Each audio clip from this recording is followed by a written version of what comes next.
there we go. To caltopo.com/join/account request. So you've got that address up there, and that's where we'd like you to submit your membership card to get that pro account.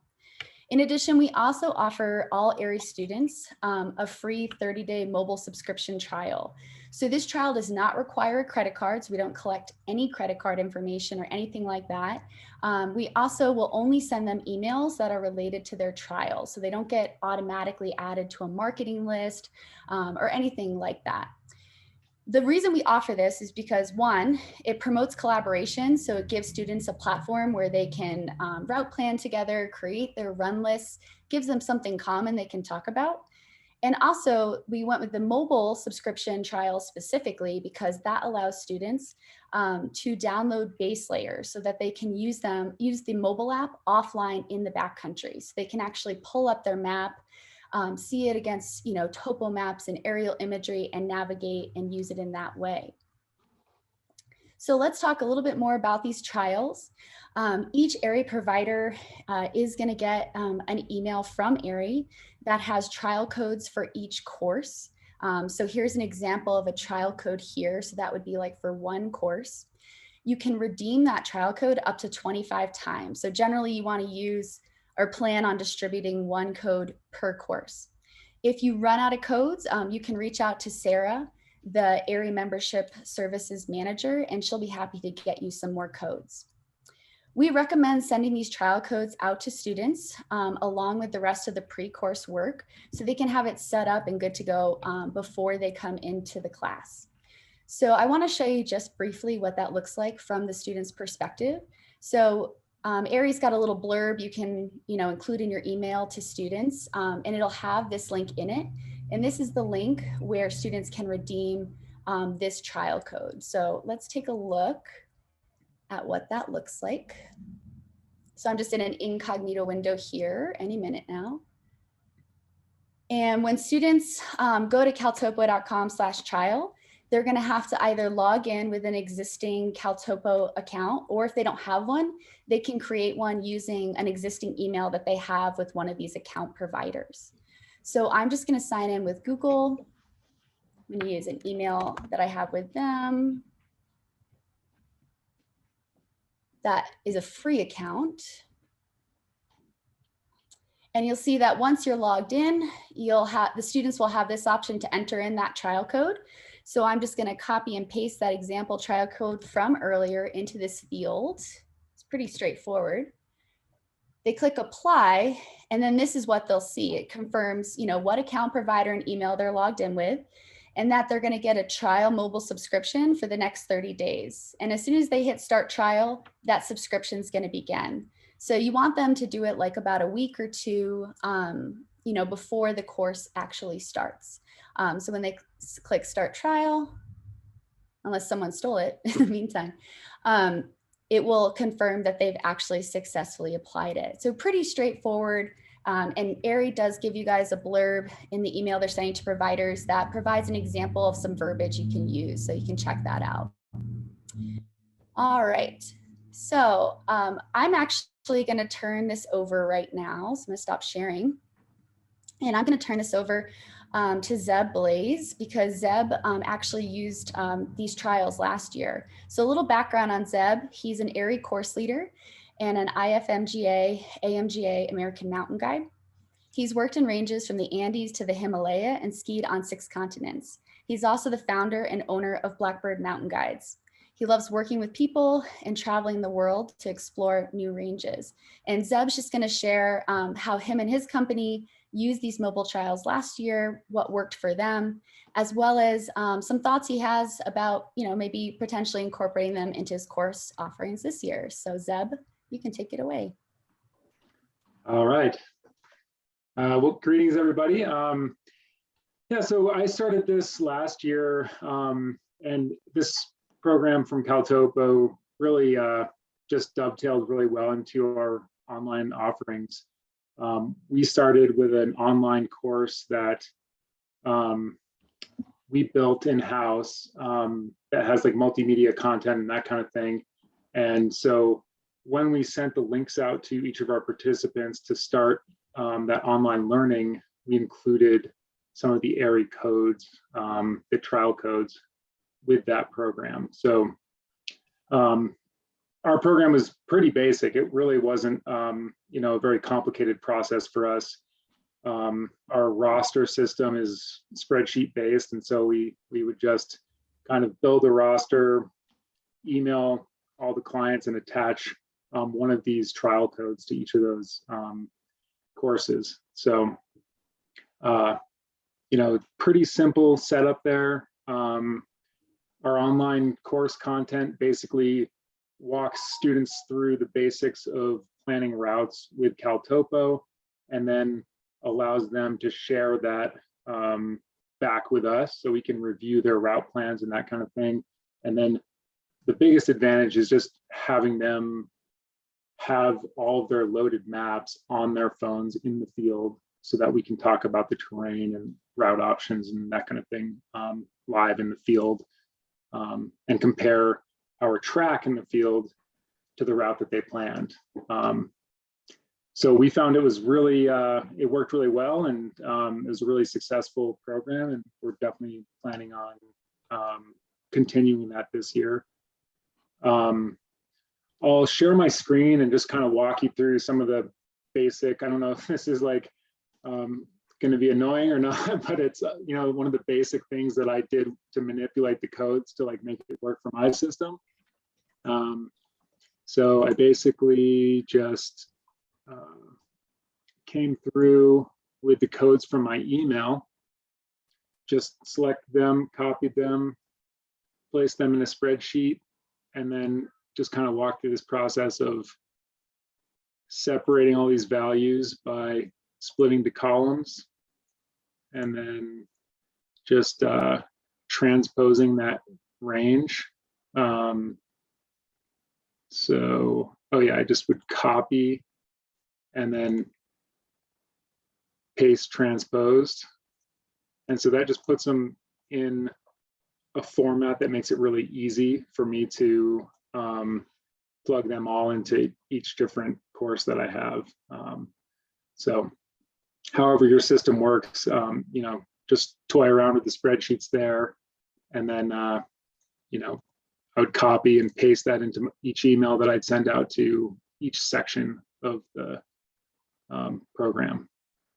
So really basic. Figured I'd share that in case anyone had any trouble with that part of it. But you know, other than that, I guess we'll open it up to questions and answers about how I use the system. You know, I'm sure a lot of you probably would just figure that out on your own, and you know, it's not rocket science, but it worked well for us, so I was pretty happy with it.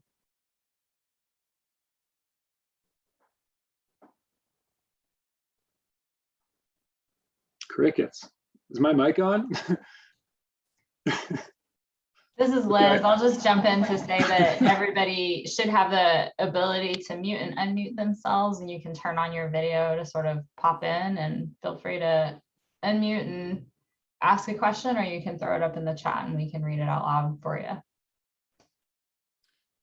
Got a quick question for you. As Lauren from Seattle. Thanks for putting this on. Really appreciate it. Love CalTopo, so really excited about this partnership. One question I have is around sort of any videos. I know there's a lot of content out there on the internet of how to use CalTopo. You know, some of it winter specific or avalanche specific, but I'm wondering if there's any AIARE created or CalTopo created short videos that share some best practices that you would be able to point to. Obviously, that's something we can create ourselves, but if we don't have to recreate it, that would be great.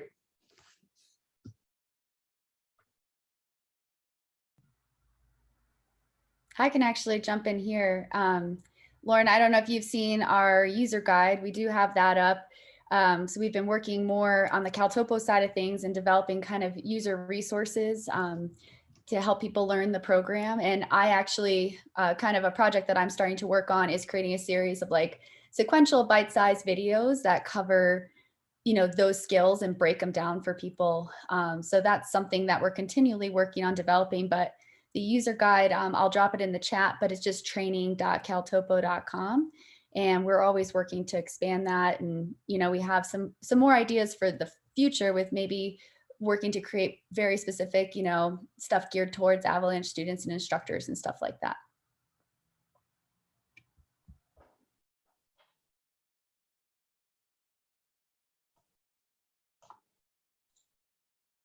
I got a question. If a student gets a 30-day membership and they save a couple maps, and then they don't end up joining right away with a yearly membership, well, what happens to anything that they have saved in there? Does it just go away after that 30 days, or is there a grace period, or what can we tell our students about that? That's a great question. I'm really glad you asked that, actually. So any maps or data that they've got saved to their account, they're still going to have access to after the trial is over. Even if they choose not to get a paid subscription, they still retain all that. They can still make new maps and stuff like that. The only thing that changes is they just lose access to the mobile subscription features. So they won't be able to download base layers to use the mobile app offline, but all their saved maps and data totally unaffected. They can keep using the program just with the free features.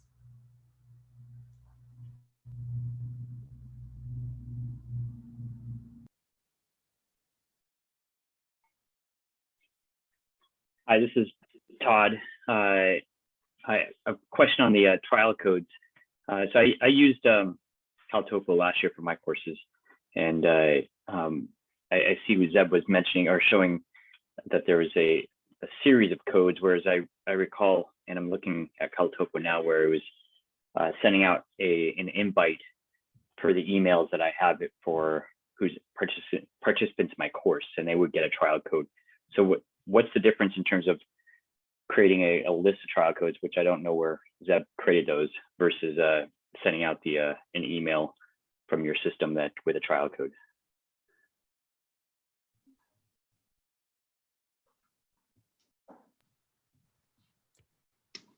I think, Megan, you'd probably be able to speak to that. I know this system, I feel like it might have changed a little bit last year. I feel like I used a kind of a series of codes like I showed you earlier to send out at some point during the season. And then I think there was also a point in time where we, like you're saying, Todd, added in email addresses into the system.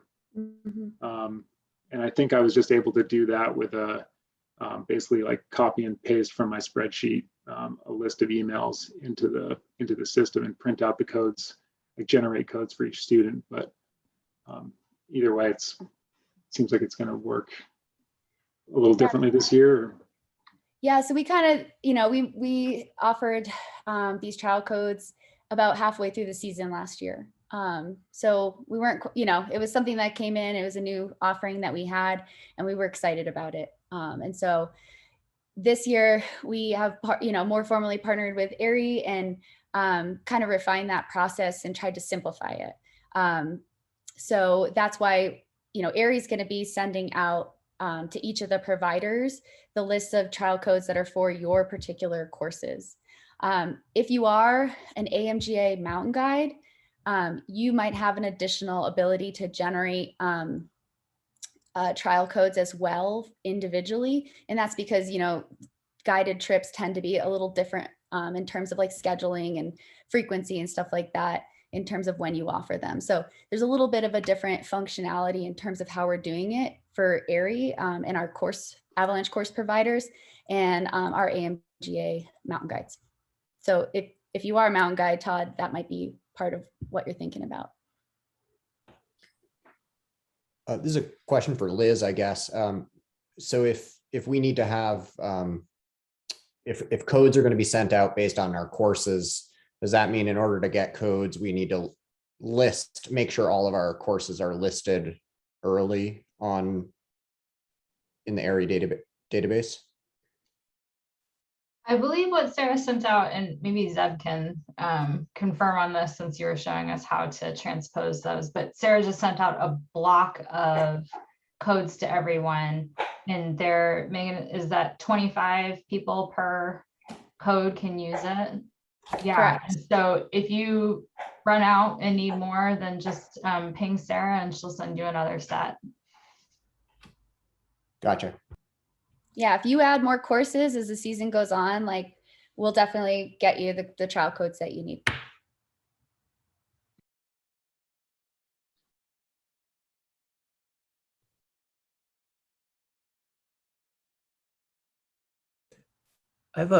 This is Eric. I just had a quick question about that probably will come from the students.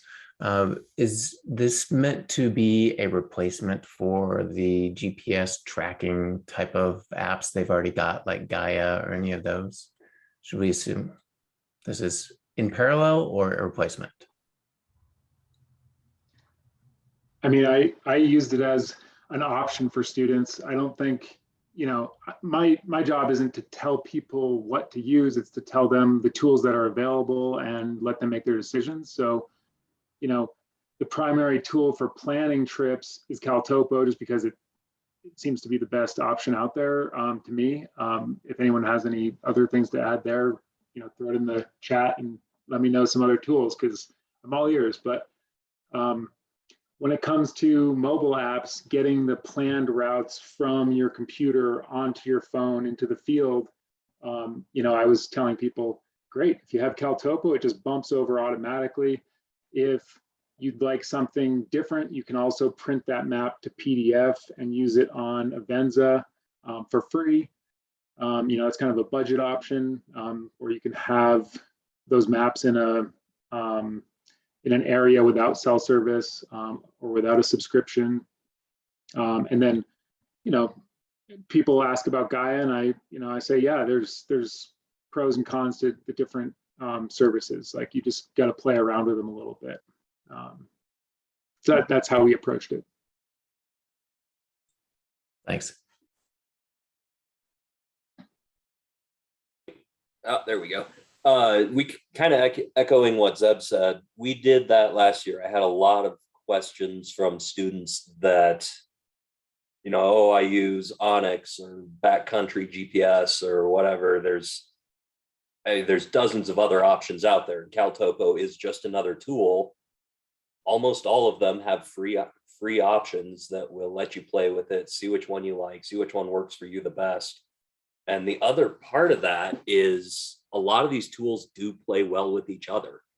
The export options will allow you to kick out common GPS formats. So if you get a map from somebody in CalTopo, you can export that and then bring it into whatever tool of your choice, including handheld GPS. So, we definitely try to throw that out there. Like, yeah, you can bump these, you know, GPX files into all kinds of different devices, but we try not to get lost in the weeds, because man, you could spend 3 days just on, you know, GPS navigation. right, and I've offered that in kind of after class secondary deal. You know, hey, if you want to learn more about this, stick around for an hour and we can walk through how to do this. Yep.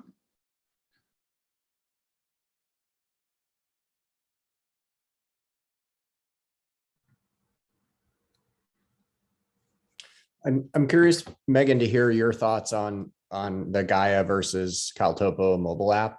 I mean, I think, like students, everybody on this call probably has their own experience and preferences, but I'm just from a product standpoint, I'm curious to hear kind of how you would describe how your app stacks up against Gaia. Yeah. Well, I will tell you guys a dirty little secret. I was originally a Gaia girl.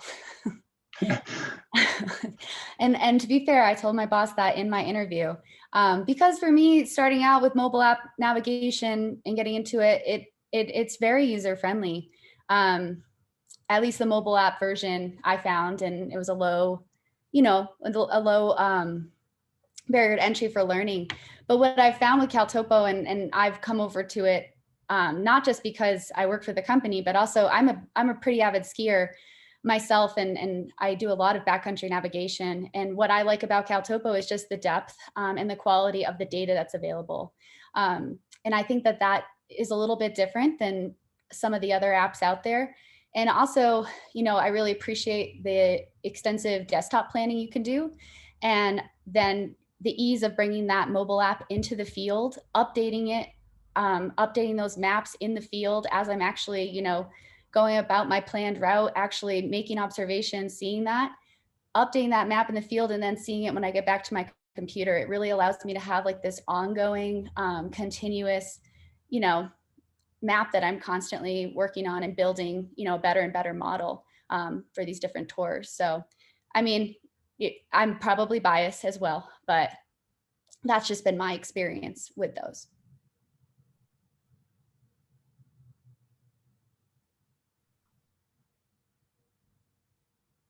My name is Kyle Sobeck. I have a question from Alaska. I just was curious where you guys get your looking at a couple different features, like you click on public lands and it shows different shades of color. I was curious where that information comes from and how accurate it is, because I know some of the areas it's incorrect on the CalTopo map.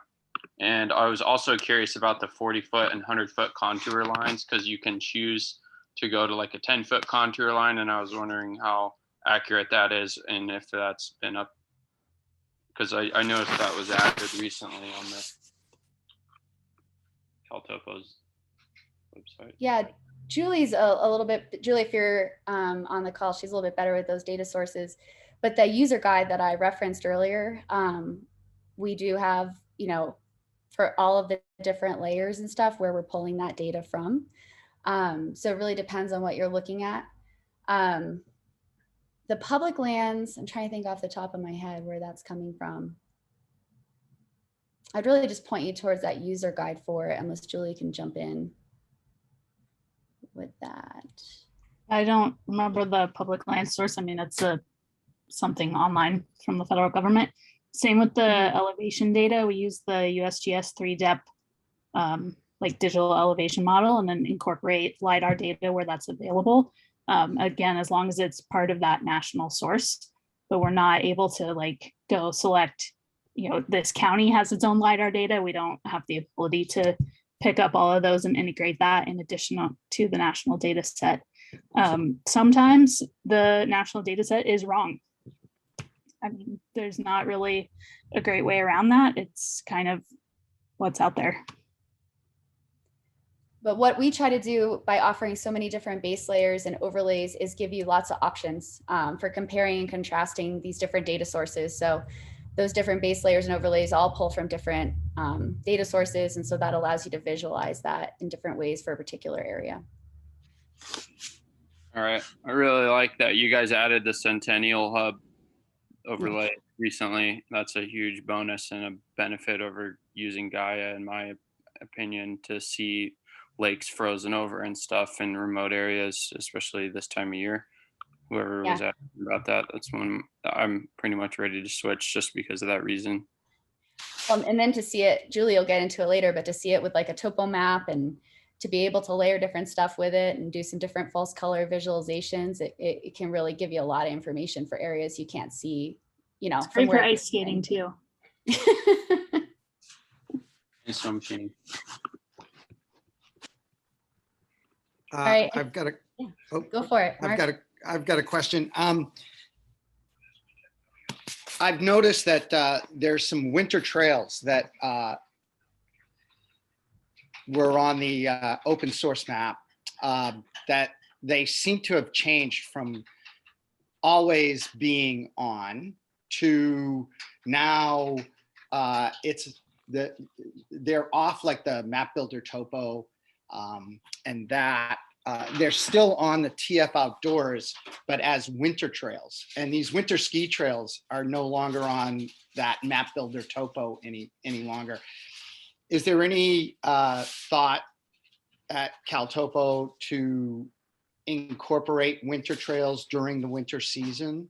Or are we just gonna have to draw in our own trails, like following? We it in? actually have our own, or like we're bringing in a whole new overlay that's winter trails and mountain bike trails. I'd expect that probably before the new year. Honestly, I don't know why it's not up there yet, but I don't know what may have caused that to disappear from the current layer, other than we did just do a new import of OSM data. And because we're integrating that winter trail type thing into the winter overlay, I suspect that maybe they just pulled anything with that category in OSM out of the main map builder topo layer and stuck it into that overlay instead. Yeah, I noticed it changed on OSM. In other words, the way it was styled in like the TF Outdoor sheet changed. Like in the last week. Or two. No, it was it was like middle of this summer. All of a sudden, the trails, or even early summer, the trails disappeared off of Map Builder Topo, and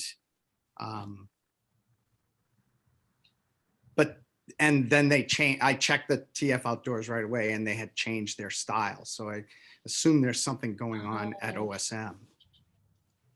But anyway, just curious. Happen every so often, so that sounds bizarre. Well, I know CalTopo doesn't have control over some of the layering, just the way it is. But I was just curious if they were going to incorporate it. Anyway, thanks. You bet. Great question. All right, any other last minute questions, or should we jump into the app?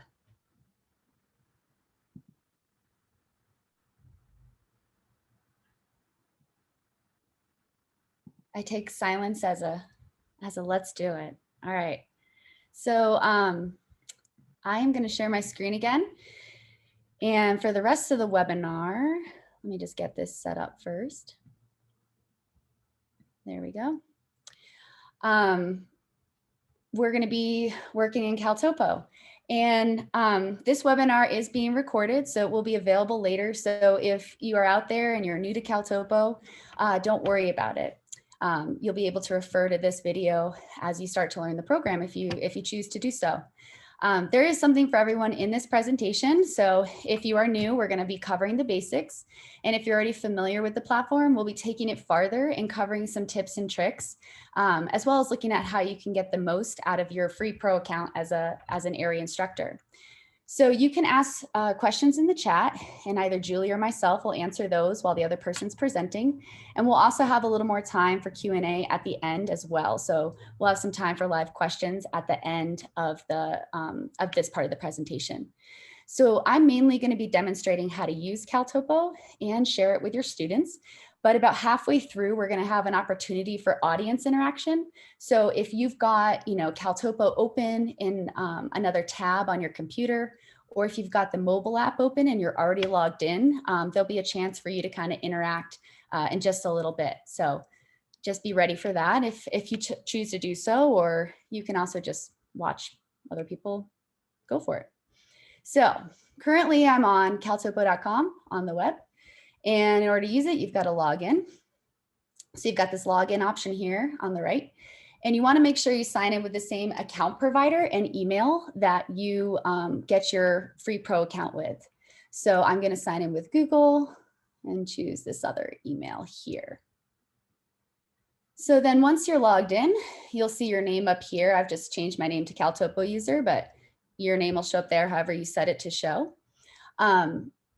If you ever need any information about your account, clicking on your name brings up your account dialog, which shows you, if you've got a subscription, that kind of stuff. But what we also really care about is anything saved to your account is going to be under your data. So clicking that brings up the your data dialog that's got your whole map list, all that there, as well as anything else saved to your map, like your tracks, which is any tracks that you've recorded with the mobile app. All right, so let's get started. For this demo, I'm going to be navigating to an area close by to me. So I'm going to use the search bar up here, and you can search for any location by coordinate format, any coordinate format, or using words. You can search for it by name. So I'm going to search for Vail Pass, Colorado. Common site, if I have any local area instructors here. They've probably spent time up here. It's a really popular place with backcountry skiers and avalanche educators. When you navigate to an area, always good to kind of click and drag and look around, make sure you're in the right area. So I feel good about that. And then a good place to start, I'm going to be planning a ski tour as an example here. But when you're in a new area, you can use base layers to learn about that area. And comparing and stacking different base layers is a great way to do just that. So over on the right, it shows you what base layer we're currently looking at. And Mark was referring to this base layer earlier. So if you haven't seen it before, this is Map Builder Topo. Map Builder Topo is CalTopo's signature base layer. And it draws data from a variety of sources, including USGS data sets for like our hydrology and elevation data. It's got OpenStreetMap data for those trails. So that's what Mark was talking about earlier. So that's coming from OpenStreetMap, as well as Peak Bagger, which is where you're seeing a lot of these peak names. For example, look at, we've got Sneva over here. You can see the name of Sneva Peak. So it can be really helpful to compare different base layers because different base layers are going to draw from different data sources. So if I go over here and use this drop-down menu, for example, I can switch to the Forest Service base layer. So that's another topo base layer that we've got available. And you might notice that there's different trails available in this particular area. It's got a pass label that wasn't labeled on Map Builder Topo. And actually Sneva Peak is no longer labeled here. And that doesn't mean any base layer is wrong or right. It just means that Sneva Peak isn't part of the US Forest Service data set, but it is part of the Peak Bagger data set. And so we have a ton of base layers available for you that all draw from different data sources and complement and contrast each other to give users options for learning as much as they can about an area. So we encourage you to change base layers often. We're going to go back to Map Builder Topo, and we're actually going to look at another example. So you're not restricted to just one base layer at a time. You can stack as many layers as you would like on top of each other and change their opacity in order to compare data and create a highly customized view. So I'm going to use this stack base layer link here. And then from this drop-down menu, I'm actually going to choose one of our aerial imagery options. So I'm going to take a look at NAIP.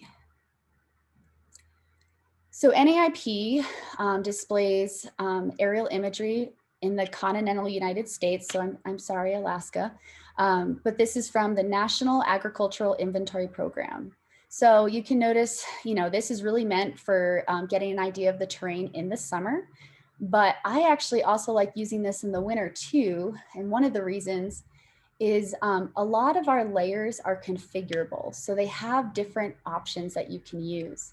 And NAIP has this false color IR, so this false color visualization that really just makes the vegetation pop. So here the vegetation is all in red, and I just find this super useful for finding, the perfect density of trees for tree skiing, those, elusive corridors we're always looking for, as well as potentially you could use it to spot maybe some avalanche paths and stuff like that. And you can change the opacity. Either you can do it manually here, or you can click and drag this slider, and then you can bring that topo map through and actually see this vegetation density in reference to this topo map. So it can give you an even better idea of where you are in the land and what that vegetation is doing there. So feel free, play around with it, stack different base layers, see what works for you in a particular area, because it could really vary area by area. The next thing that we're going to look at is overlays, which are all down here. So overlays allow you to learn even more about a particular area. So I'm actually going to look at a pretty popular overlay, both for winter and summertime. A lot of you guys have probably heard of it, and that's the slope angle shading. So our slope angle shading is a visual overlay that uses a color scheme, which you can see down here, to identify slope steepness. So for example, anything colored in red is between 35 to 45 degrees. And as Julie said earlier, our slope angle shading is based on the USGS digital elevation model data sets. And that includes high resolution LiDAR where available. So she referred to the 3-depth program. That's a USGS program where their goal is to have high resolution LiDAR data for the entire United States. And their original goal was like 2023. I don't know where they're at now, but as more data becomes available for that high resolution LiDAR, we're incorporating it into our elevation data. And this includes any layers or overlays that use elevation data, including relief shading, as well as any tools like the measure tool. So this area is actually kind of cool. Let's see where it is. I want to show you the difference between, we've got LiDAR, high resolution LiDAR data up here on this peak 4 in Breckenridge or Frisco. They would be so mad at me in Summit County right now. And you can see non-LiDAR data here and really just compare the difference. And this can be really powerful when you're talking about these types of tools and what we can learn and not learn from them. Great thing about slope angle shading, it's super helpful for planning routes, for managing avalanche danger, for identifying areas to avoid, spotting potential terrain traps, all kinds of stuff like that. Really good for increasing situational awareness, but not the absolute truth. There's limitations, and Julie talked about this earlier, that it can include missing or creating terrain features that aren't there based on the resolution of the underlying data, as well as, the underlying data can be wrong. So as an educator, you guys all know it's super important to communicate this to your students. And slope angle shading really is the most useful when combined with observations of the physical terrain. So that includes things like measuring slope angles with an inclinometer and so forth. So really just driving home that you should be ground truthing everything. This is just a model. All right, so we're gonna head back over to our little ski area over here. And let's move into planning our route. So as you start to, move between base layers and compare different overlays, you can start to build your tour. So adding map objects such as markers, lines, and polygons at specific coordinates allows you to not only plan your route, but also to continue to learn more about the terrain that you're going to be moving through. So there's 2 different ways to add map objects when you're on the web. On the left-hand side, we've got this add menu here, and you can see there's a huge selection of map objects that you can add via this menu. You can also right-click on the map, and there's a more limited, I'm down here, a more limited range of objects that you can add, and it's going to add it directly at that point, or start it directly at that point that you right-click at. So you can use either menu to add objects. So let's add a couple of them. The first thing that I'm going to add is actually, I'm going to add a marker for the parking area. So I know the parking area for where I might want to start my tour from is here. So I'm going to right click on the map. I'm going to choose marker. My marker shows up here. I've also got this edit object dialog that pops up over here as well. So when you add a marker, you can click and drag it all around as you so please. I'm going to leave it there. You can also edit attributes about that object in this dialog box. So for example, I can add a name for that object. So I'll add parking for it. I could add comments, change the coordinates. I'm just going to change the style, and I'll do that by clicking on this circle here. And this brings up a whole bunch of style icons that I can choose from. I am pretty boring, so I'm going to go with the P for parking. So I like the way that looks. When you're happy with your map object, you can press OK here. And now we've got our object on the map. A couple other things happen as well. You'll see in the left-hand side, the object also appears in this map objects menu. So there's our P for parking. And also when you add your first map object, you're going to get this save as dialog. So as soon as you add the map object, this dialog will pop up. You do have to add one though. So we're just going to give this map a name. We'll call it Vale Pass. We're going to leave everything else the same for now. Julie will talk more about that stuff later. And we're just going to choose save on the right-hand side over here. So it zooms way in on that one map object I've got. So I am going to zoom out for now. You'll see that now the name of my map appears in the upper left-hand corner here. In addition, if I go now to your data on the right-hand side, I would see this map. I have to mess around with this a little bit, just using the update column to sort it. But there's my most recent map here. It now shows up in the Your Maps list. So it is saved to my account. Now I can continue to add map objects to this map. For example, let's say I'm thinking about skiing this little bowl over here, starting from my parking area. So the next thing I might want to add is a line to show maybe my possible ascent. So I'm going to do this from the add menu on the left. I'm going to choose line there. And something a little bit different happens here than when we added the marker. You're going to see all this yellow highlighting. So this yellow highlighting is what we call snap to. And it allows you to snap a line right to a feature. So currently, if I look in the upper left-hand corner, my snap to is set to hydro. So any hydrologic, I can't say that word, hydrologic, it's probably wrong, but any water feature, that's better, is currently highlighted in yellow and I can snap my line to it. But I actually want to follow a trail because that is actually the trail I use in the winter as well. So I'm going to choose from this drop-down menu, OSM.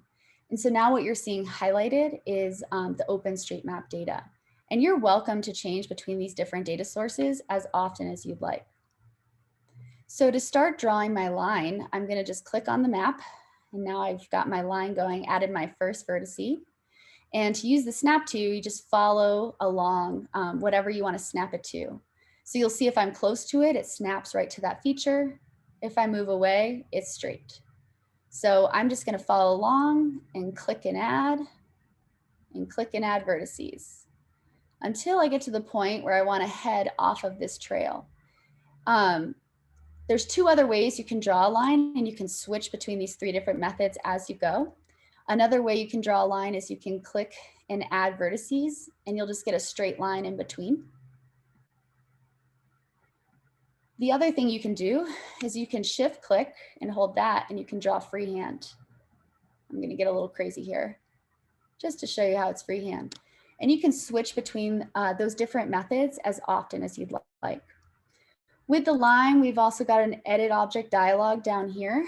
To keep things simple, I'm just going to give this a simple name and call it ascent. So we've got that. And if I ever add a vertice that I made a mistake, you don't have to start your line over again. You can always undo the last point you added by either pressing escape. So that undoes the last point. Actually, I'll just add one to demonstrate this. So if I press escape, it disappears. Or I can also use this back arrow here. That'll do the same thing. When you're done with your line, you can either use the check mark over here to end it. You can press OK in this edit dialog at the edit object dialog in the lower right-hand corner. Or my personal favorite, you can just click to end. And now your line shows up there on your map. And it also shows up in the lines and polygons folder on the left-hand side. You can also add polygons to your map too. Totally your call, what you find useful. So let's just add a polygon pretty quickly. I'm going to add it to designate this particular zone. So I know this zone as Thousand Turns Bowl. I'm sure if there's anybody from this area in this webinar, they'll probably disagree with me, but that's the name I know it by. So I'm going to add that to kind of create that common language when I talk to other people about it. So I just right-clicked on the map. I'm going to choose polygon, and you'll see my polygon starts from that right-click point. And I can draw a polygon in the same way. I can use snap to, I can click and add vertices. I can shift click to draw freehand. And I can move between all those different ways of drawing. So I'm going to go down to the edit object dialog for this polygon, give it a name, Thousand Turns Bowl. I'm going to change the color on it by clicking on color here, make it purple. And then I could double click to end, press that check mark, but this time I'm going to press OK. And I've created my little polygon for that zone. And you can keep going with all the different types of map objects that you want to add. So there's one more map object I want to hit that I think is often overlooked, but it is an organizational just lifesaver, especially as you add more and more data to your map. And that is folders. So I've just gone to the add menu here, and I'm now going to choose folder here. And this is just so helpful for organizing your data, especially as it gets bigger. So I'm just going to create a folder for this turn or for this tour. So I'm planning a little ski tour up to this bowl and hopefully going to do a couple laps up in that bowl. And I want to put all my data for that tour into this folder. And this is just how I'm choosing to organize it. You could make whatever folders you wanted. To move, you can see my folder there. To move map objects into that folder, you just have to open up that edit object dialog box again for that object. So if I want to move the ascent over, I can either click on the object itself on the map and choose edit from here, or I can click, this is the way I like to do it, but it's the same thing, get you the same place. I can click on this little pencil icon next to the object's name in the left-hand menu. So if I choose that pencil icon, you'll see that this edit object dialog box opens up again. And under folder, I can click this drop-down menu, and now this folder that I added 1000 turns tour shows up here. And I can just move it to that folder, press OK. And now I've got my ascent in my 1000 turns tour folder. So it's not super like impactful here where I've just got 3 map objects. I don't have a lot of data, but let's look at another example. So I'm going to open up another map from your data here. And I've got this Vale Pass master map that I've added some more data to. So I'm going to select this guy. You can see we got a lot more data there. And you can see this is how I've chosen to organize this map. I've got my hippie trees tour here with all the information relevant to that tour. I've got a folder of landmarks, so some different peaks, as well as some meadows, another tour. I've got a folder for my recorded tracks, a folder that's just zones, and then your markers and lines and polygons. Those are default folders that show up. And really it's your call how you choose to organize it. But it gives you a lot of options, because one of the things that I like to do with folders, when I don't want to see them, I can deselect the whole folder. So for example, if I go to zones and I deselect that folder, it hides all those zones, all those polygons, and anything that's in that folder on my map. So it just gives me some flexibility for cleaning it up and, displaying the information that I want to look at. So actually, let's hide a couple more. I'm going to hide this tracks folder and markers. And now we're going to hone in on what you can learn from map objects. So once you add map objects to your map, they're not just there to look pretty and show you where you want to go or stuff like that. You can also click on them to learn more. So for example, if we look at this transition point that I've picked up here potentially for my 1000 turns tour, when you click on that, there's a couple options in this menu that appears that also let you learn more about that point. So for example, I can choose position and elevation, and that's going to return, where the point is at. It's about 12,000 feet. The slope angle it's on. So luckily I picked a pretty flat spot. As well as what I think is really helpful for backcountry or winter backcountry travel is it also gives you the aspect as well. So returns a lot of information about that marker. You can do the same things with lines.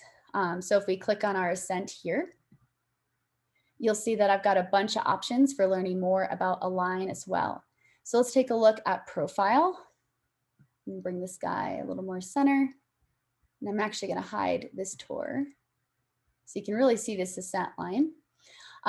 So the profile dialog opens up down here. And so it's got elevation on the y-axis and distance on the x. And this is actually an interactive graph. So if you drag the mouse over it, it'll show you the distance and elevation of that point of the line in the graph. So you can see it changing up here, as well as on the map. You can see where that's at actually on the map itself. And so it can show you, you know, here it's pretty flat, and then you're going to start your climb there. So right after I put my little snack break marker. It also gives you more information like the total elevation gain and loss as well. So you also have another option. If you click expand here, you can learn even more about the terrain that you're going to be moving through. And so this opens up what we call terrain stats. And so you've got your elevation profile here, and you will see any markers that you've placed on that line. Some people call them waypoints. They're also going to show up. So I pretty conveniently placed my snack break here right before I have to start my climb. Give myself a little energy from my pocket pizza. Down here, these bars give you even more information about that terrain as you travel through it. So the first bar is showing you slope angle, and you can actually look at this graph down here, and it gives you an idea what each of those colors represent. So you can see what the angle of the terrain is as you travel through it. The next bar you've got there is land cover, and over here gives you a little key, so you can see when you're going to be traveling through forested terrain, some shrubs, some wetlands, but hopefully, you know, those should be snow covered, hopefully. And then the final bar down here also shows you tree cover. And again, this graph gives you an idea of like the density of the trees you're going to be traveling through. So you can see where you're going to be in kind of, you know, light tree coverage to no tree coverage to maybe more dense. There's a couple other graphs down here as well. You can get an idea, you know, what elevations you'll be traveling at, what percentage of the time, as well as really helpful kind of big picture, what aspects you're going to be traveling through and what percentage of the time. So you can see on this particular tour, I'm going to be spending a lot of time kind of south, southwest sort of aspects. So it gives me a good idea to just big picture what I can expect. The one other feature that I'm going to show you guys, I think is really helpful and kind of a new tool we added last year. So I'm not sure how many people have actually had the opportunity to play around with it. And that is our tools for calculating and estimating travel time. So when you create a tour or a trip plan, you usually add lines for your intended route. And then you add, you know, markers or waypoints along the way to break those lines up into legs. So in this example, if we just look at ascent here, you can see, you know, I've got my ascent and there's my snack break marker. So if you click on just the line itself, you'll see an option in this menu that appears for showing travel time. So if we click on travel time, this marker is going to give you a quick estimate of how long a segment will take you to travel based on your mode of travel. So you've got, it displays hike, off trail, and ski here. And these values that are calculated are based on the Munter method for time calculation, which I'll talk about a little bit more in a moment. You can also bring up a more detailed travel plan for that one line. However, I like to bring it up for all the lines that are part of my tour or my trip. So I'm going to actually show you how to do that. This travel plan feature is part of your pro account. So it's a pro feature. So you do have to have a pro account in order to see it. So it's a pretty neat tool. So in order to get all the lines that are part of my really simple tour here, I kept it really simple. I've got my ascent and then my ski. I'm going to head over here to the 1,000 turns folder. So if you look at the bottom of the folder, you've got a bulk ops link down here. So I'm going to click on that bulk ops link. And I want to do my travel plan for the lines. So I have to choose shape here because I've got two different object types in this folder. So I choose shape, and then there's each of my lines. And then to include them both in the travel plan, I'm going to click and then shift click to select both of those. If you've got 4 lines or 6 lines you want to include, you just want to make sure that you click to include all of those. Then I'll go down to this travel plan option down here. And when I click on that, it now displays my travel plan in this dialog. So you'll notice that each of the lines is displayed in its own section. So we've got our scent line here and our ski line here. And for each line, you can separately choose a travel mode. So if you're switching between different travel modes, you can do that individually for the lines themselves.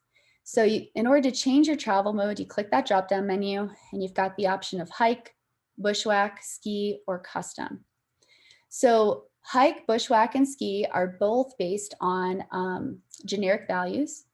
So the generically accepted values, and then custom allows you to change them yourself. So let's change from hike to ski. And you can see, because it's a climb, it makes a little adjustment here. But it changes the way it calculates the travel time based on that mode. If I go to custom, it now allows me to enter in my own values here. All right, so for you skimo guys out there and gals, you've got that option there to adjust as needed. We're going to stick with ski on this first leg here. And then let's look at how it's broken down. So each line is broken down by the markers that you add to it. So I only had one marker along here. So there's my snack break. And for each marker, it shows the coordinates of the marker, the elevation of that marker, as well as any elevation gain and loss, traveling the line up to that marker itself. The distance it takes you to travel up to there, a bearing, as well as the time it takes to travel that leg, and then your total time. If you enter in time into the comments for a marker, so if we look at snack break over here, you'll see that I put 20 minutes into the comments. That will actually be added as a break. So you can add in breaks too, if you want as well. So there's that 20 minutes I had in the comments showing up here, and it's now part of my total time. So then you've got your total time added up for all the legs, as well as your total elevation gain, loss, and distance traveled for that.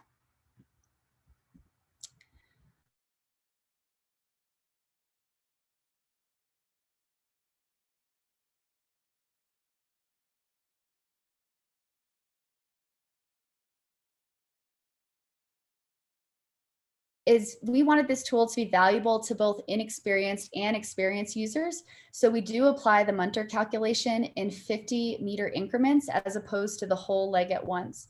So that's a little bit different than your traditional calculation, because this allows the formula to work even if the user doesn't choose good marker locations for breaking up the legs. So an example of one place that this might come into play is like a ski ascent that's got some flatter benches in it. Typically, you just treat the whole ski ascent. This has been a kind of an ongoing, thank you for recording again. It's been an ongoing problem for me that when I click that add button, it shows up for a second and then disappears on my screen. And what I've been able to do, I've learned the keyboard shortcuts that you have there, and I use those quite a bit for the ones that I can, but it's literally just disappearing. What am I doing wrong there?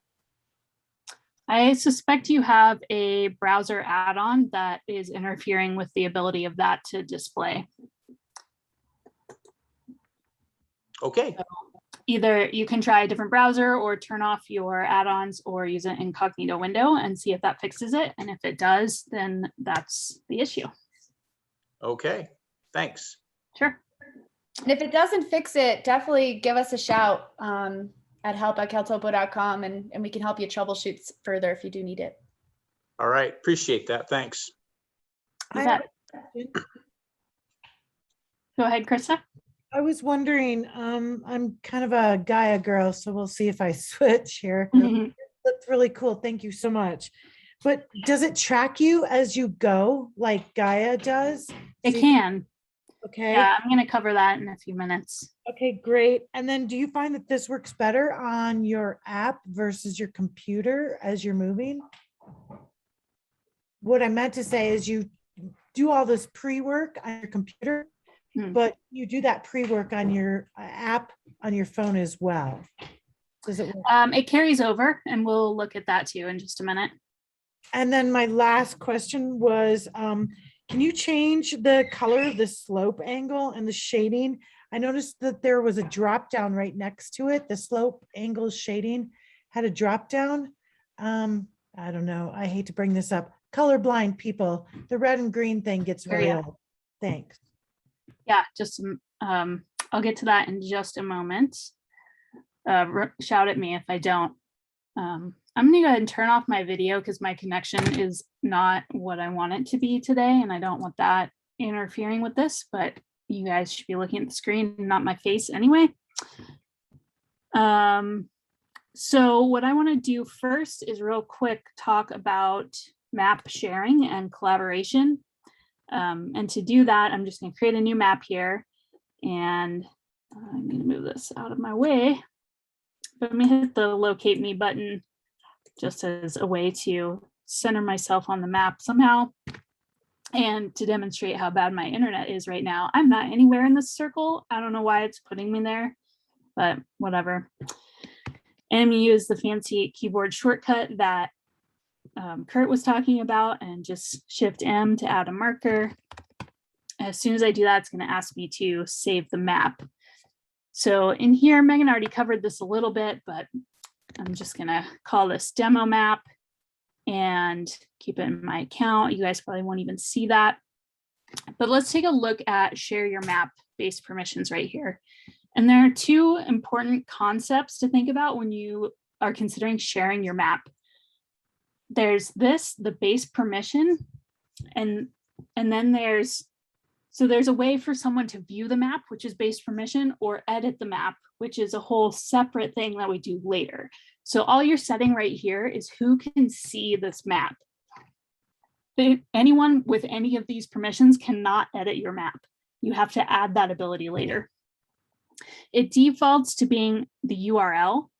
And if I keep it there and hit save, it's going to change my code up here at the top in the, what do we call this? The web address, whatever. There's a 5-digit code here. Sometimes you'll see 4-digit codes. That was our old version. As we're growing, we had to move it to 5 digits. That's the map ID. And anyone with this full URL right now, the caltopo.com/m2936e, could open this map and view what's on it. I'll zoom out a whole bunch. But so they can view it, they can move around, they can't edit anything that I add to this map. So I'll click on the info button that brings up this sharing page. I can adjust what it's set at. So private maps are yours only. No one else can see it, no matter what. Secret allows you to create access codes so that other people can see it and use it. But if it's marked with secret, then anyone who enters this URL can't open the map. They're just going to get an error page. That's mostly developed for search and rescue parties, because you don't want someone like a family member opening your search and rescue map when you're running a major search. URL is the default and most common, and then public is actually searchable on Google. So with URL, you would have to just randomly guess the URL code for it in order to find that map. And if someone guessed it, they could find it. But public is actually searchable. And other people can bookmark those, and it's in our shared data overlay. And it's a cool way to share info, but most skiers don't like to. So most probably won't use public for that. Then there's create shareable link here. And this is that editing part. This is what allows you to give others access to edit the map. So if you are, say, you create your run list map, you pick which run you're doing or where you're heading to, and you tell your buddies you're going to meet out there, and you want all of like everyone in the group to record a track to that map, they need at least update access. And update access will allow them to add objects to the map, draw on it, interact with it, but they can't delete anything that they didn't add themselves. Whereas somebody with right usage can do all of those things with the map. They can delete anything on it and all that sort of stuff. So again, 3 ways to edit the map or not if you have read only. And then when you click OK here, you get this nice pretty link. And I'm going to go ahead and drop this link into the chat. And anyone who's playing along can go ahead and open this. There's also an option here to scan this with the mobile app, with the CalTopo mobile app. You can scan this and open it in the app really quickly. So that's an option. But if you are playing with this map right now and have it open, I invite you to go ahead and hit the locate me button in the lower right-hand corner and just add a marker at your location with maybe your initials or a message to everyone else in the group. And then we should start to see some of those dots show up on here as we're all collaborating on the same map.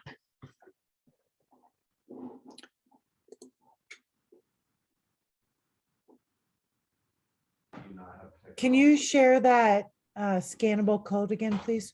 Sure.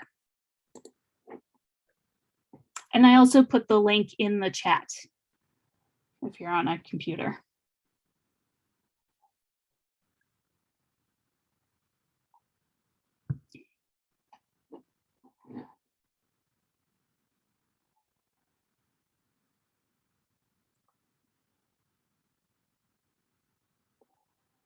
It's an update link, so you should be able to add an object to it, just not edit anything that's already on it.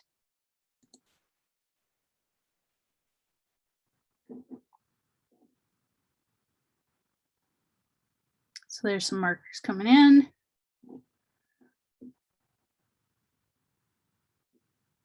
And that's the basics of how map collaboration works. Now you can have these maps added to bookmarks.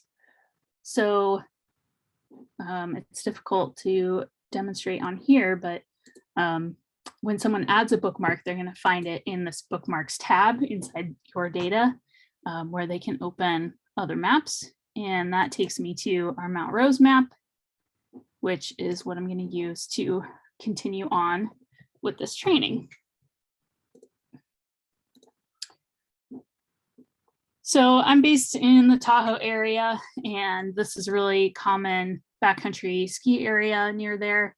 A lot of different types of terrain, different angles, different aspects. It's up high, so it gets quite a lot of snow there, generally. Not as much rain as other places. So here are just some objects on our map, something that your map might look like. But I want to talk about some kind of real-time data, recent data, and forecasting data that we have access to inside CalTopo. I think this is part of what makes CalTopo really powerful as a program compared to some others. And so first of all, I want to take a look at the Sentinel satellite. And this is a super cool satellite view. It's a 10-meter resolution, so it's not super high resolution like you would see on Google Maps or something where you can pick out like individual bushes in someone's yard. But you can see snow patches pretty well, and it's updated every 5 days, which is a fairly impressive amount of resolution. And this is a visual image that you see right here, the true color. And I've stacked it on top of Map Builder Topo. You don't have to stack it. You can use it as its own base layer, but sometimes it's just easier to stack. And then within here, we have a bunch of drop-down menus, well, 2 drop-down menus with other options. So I can go back in time, like say to the 17th, maybe it was the 15th. A couple weeks ago, we were bone dry, and then one big storm put us to where we are now. And it's already melted out about halfway. But one really cool thing in here, I'm going to zoom in a little. The whole Sentinel thing helps you really identify where snow is at early season or late season. Where's it melted out at? Where are the snow lines at? Where's that one snow patch that sometimes lingers? Or is that lake frozen yet? Sometimes you can tell. This false color red layer helps you identify the vegetation versus the snow pretty well.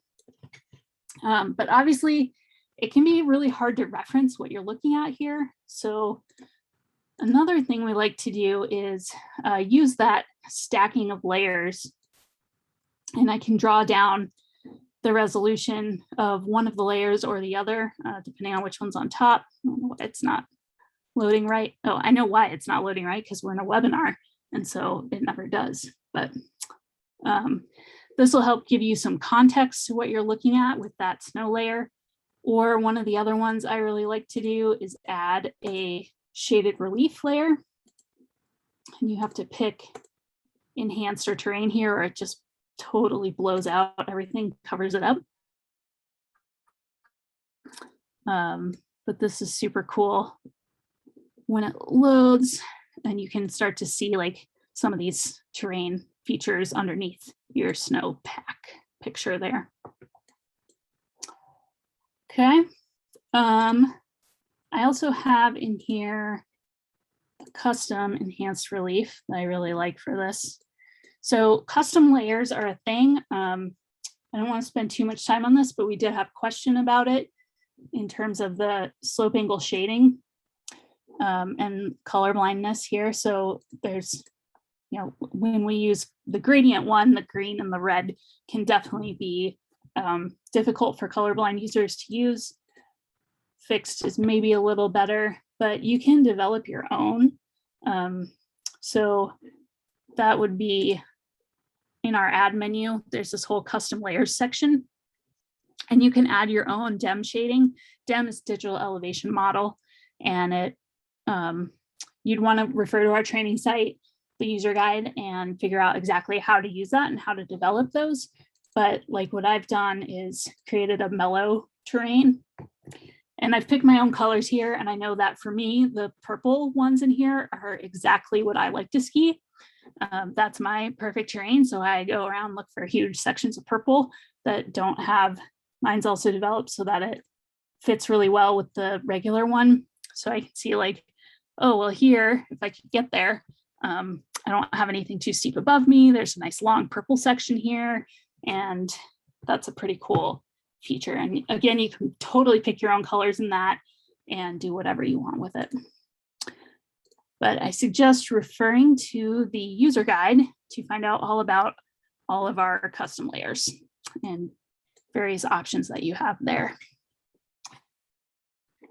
So next, I want to look at some of the forecast tools. These all fall in this overlays column on the right-hand side here. Moving down towards the bottom here, we have forecasts and real-time data. And looks like I already have the real-time layer turned on, but let's pick temperature. That'll pop up a few more dots for us here. Any of these dots you can click on. Sorry for the colorblind users, but they do code themselves based on the actual live temperature that's there. So sometimes they're going to be a little harder to see than others.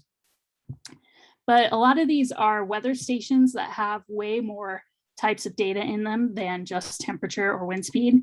And you can open the chart and see some of that here in chart form, as well as it's listed on this page. Then snowpack is what used to be our SNOTEL sites. And these are going to show you current temperature there, snow depth, and the snow water equivalent. There's also a chart that you can look at this over time and see how things are changing. I'm hoping we're going to add, not all of them include wind data, but some should. And I'm hoping we're going to add wind direction history into that as well, but no promises yet. So that's where SNOTEL sites are. If you are used to using that from last year, we did have to move them for this year. They're now inside weather stations data under snowpack. It's a different data source. Well, they're still SNOTEL sites, but they're routed through a different source than what we used to use before. So it's going to look a little different there. And then finally, in here are our forecasts. There's weather shading. I don't want to spend too much time on this because we need to move on. But this is going to basically draw a color code over the map. There are options in here for wind and snowfall and precip, precip being just water instead of snowfall. And then our good friend, the wind plot, which is a perennial favorite. It's pretty strong over this right now. I also took a picture of this from yesterday when I was kind of looking through all the data. Some really strong winds that were predicted to go over there today. And I drove by there today and it was indeed windy. And then finally, avalanche, which we partnered with the American Avalanche Association and Canadian Avalanche Association to bring in these forecast layers. It does zoom out when you turn it on, indicating that it is for a large area. You know, these forecasts are not pinpoint forecasts. We don't want anybody to make that mistake. But when you click on this, it does bring up links to additional information as well as whatever the summary of the current forecast is. And you can link through to more information there.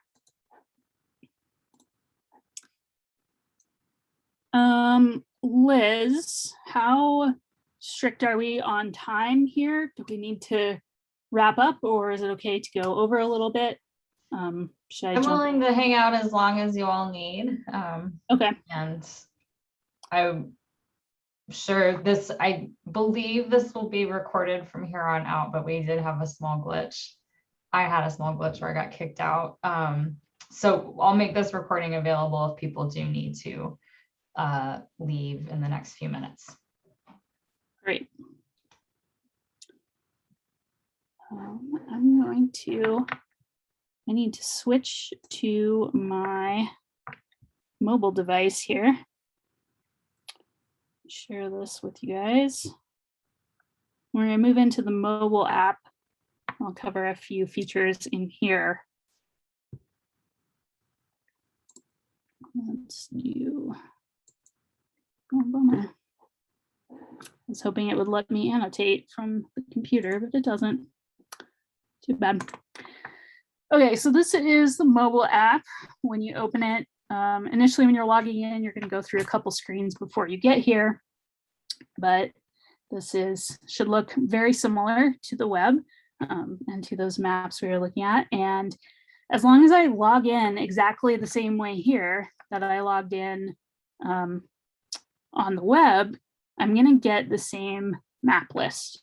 So this 3-bar menu in the upper left-hand corner will open access to my list of maps. So you can click on your maps, and right there at the top is that demo map we just all added points to, and then here's my Mount Rose map that we were looking at.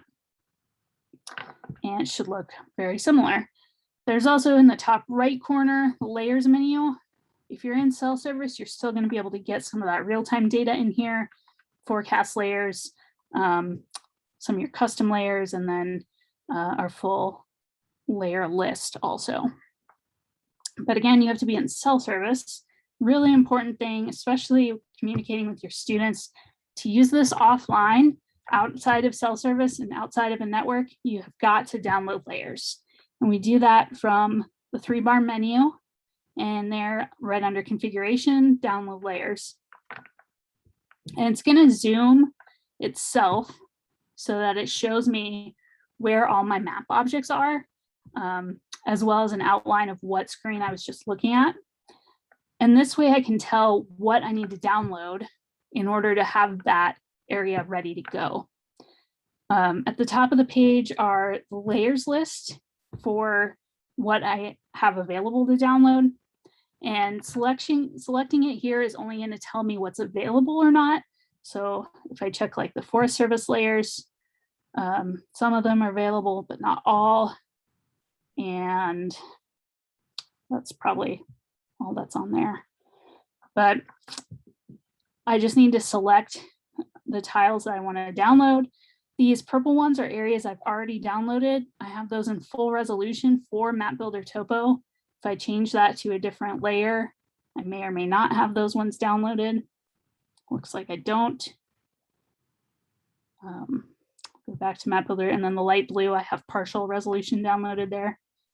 So if I want to just download this tile, because it looks like that's going to cover all of my map objects, then I can click this little cloud down arrow button in the upper right-hand corner. Choose which layers I want there and what resolution to download, and then click the download button. And while that's going, I can go back to my other screen and do whatever I need to there, and wait for this to download. And finally, we have our tracking and interactive GPS location and stuff inside the app. And those features are in the bottom right corner with the locate me button, as well as this 4-dot menu. Let it locate me. Oh, look, it actually found where I'm at this time. So that's just a locate me button. It's going to center the map on your location.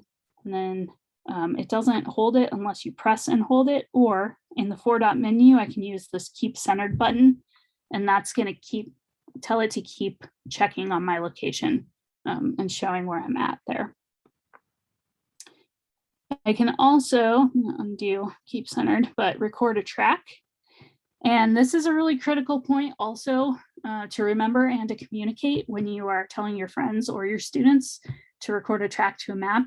They have to have that map open first. So if they have not opened your saved map and they start recording the track, it's only going to record to their account and they will not see it on the map. I mean, they'll see it as they're actively recording, but once they stop, it's going to seem like it totally disappeared off the face of the earth.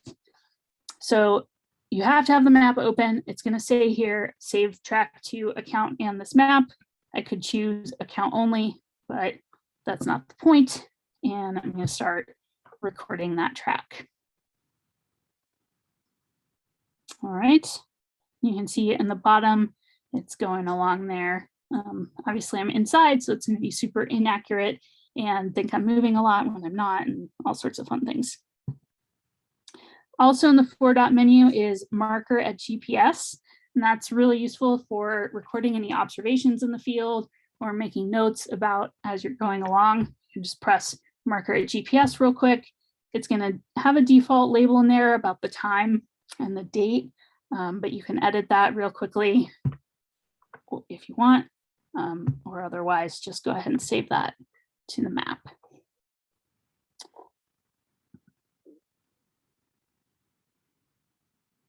One other thing that confuses a lot of people in the mobile app is that our map does not rotate.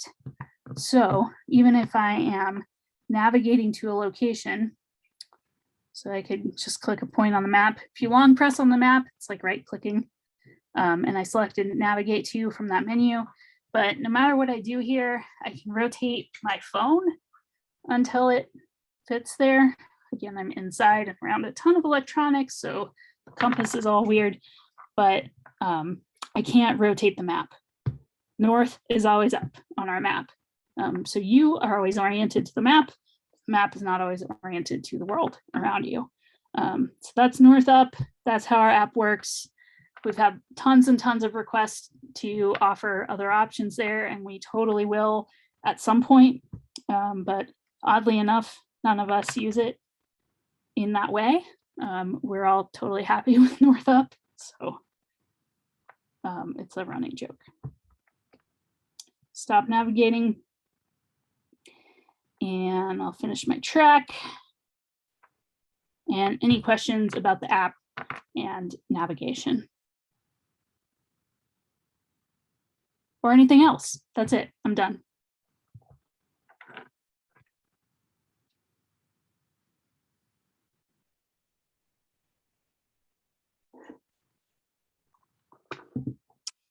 The app auto syncs to the website in real time if you are in a network.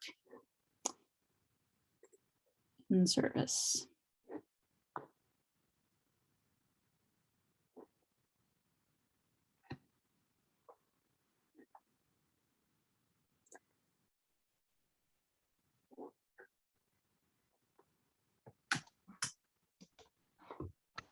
Well, Julia and Megan and Zeb, if you're still here, thank you so much for sharing tonight and dealing with what apparently we all had a lot of computer glitches.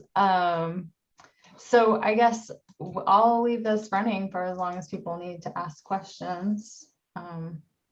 Be mindful of y'all's time, and well, at least Megan and Mountain Time is getting late. Thanks, Daryl. I can in the chat too. I'm dropping our support email.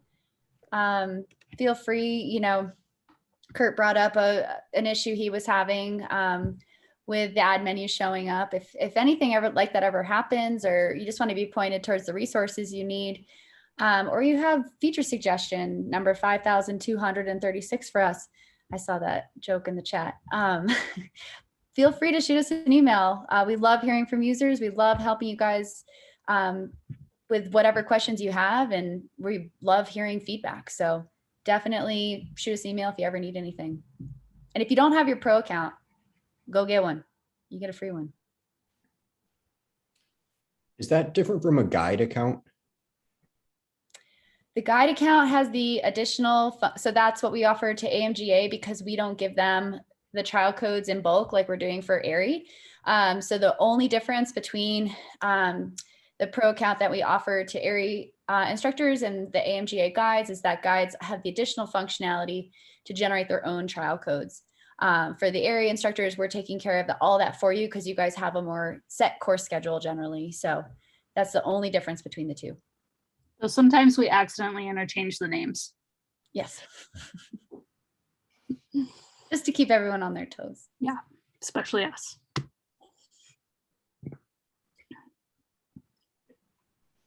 Is it possible to be switched from a guide to a pro account just to be in sync with the instructions from Liz? Totally. Just We can do shoot you an email. Yeah. Yep. Yeah. We have special administrative powers. We can make that happen.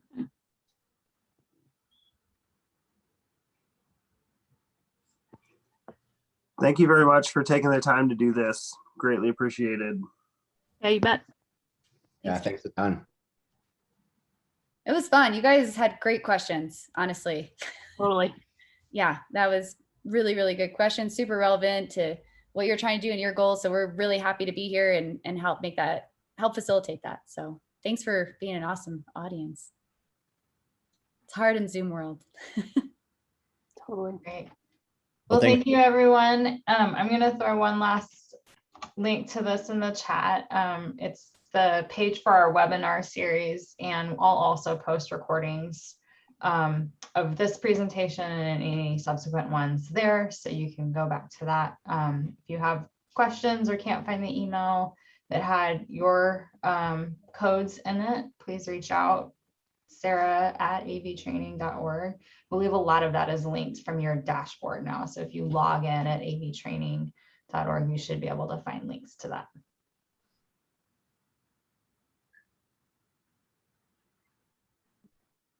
I'm going to assume that everyone